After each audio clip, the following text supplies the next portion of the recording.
When I was a kid, my dad asked me to go get him a hammer. And I'm like, I got this. Ran to the shed, got him a hammer. I said, Here you go, Dad. And he looked at me and he goes, I wanted a wrench. I'm like, No, you didn't. You said hammer. He said hammer. I know he did. And I thought, okay, next time I'll fix this. And so when he asked me for the hammer for the next project, I was like, I ran into the shed and I grabbed every single tool that I thought he might need based on what he was working on. And I go, Here, Dad, what do you need? You see, my dad was from another country. He came here when he was 8 years old from Norway. And language always kind of got screwed up. And sometimes he would say the wrong words, sometimes he'd forget a word. So communication with my dad wasn't always easy.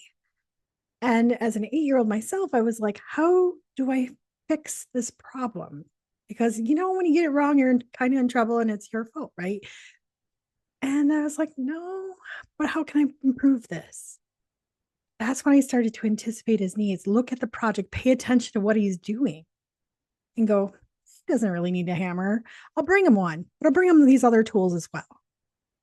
But guess what? This solution became my superpower. It became part of my life. And I didn't even know it until I was almost in my 40s how important this interaction was as a child and how I had brought it all the way through my entire career.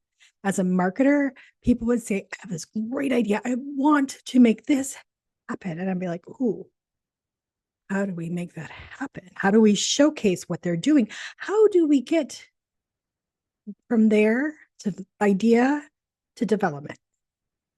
That I used as a tool. My curiosity, the idea of like, what are the tools I need here? Then it became part of my life as a coach. When people would tell me, hey, I have this problem and this is what's going on, I'm like, is that the problem? Or is it something else? Let's dive into it. It might actually be that hammer is the problem, but it is something else. And I got to start to anticipate what others weren't saying. Sometimes they didn't even know it themselves. And it had become part of my life so much that I had no idea. And I just assumed everybody else had this superpower as well. But it was all because of lack of communication and using the wrong words because English wasn't my father's first language. That's the power of identifying ourselves, to learning who we are and why.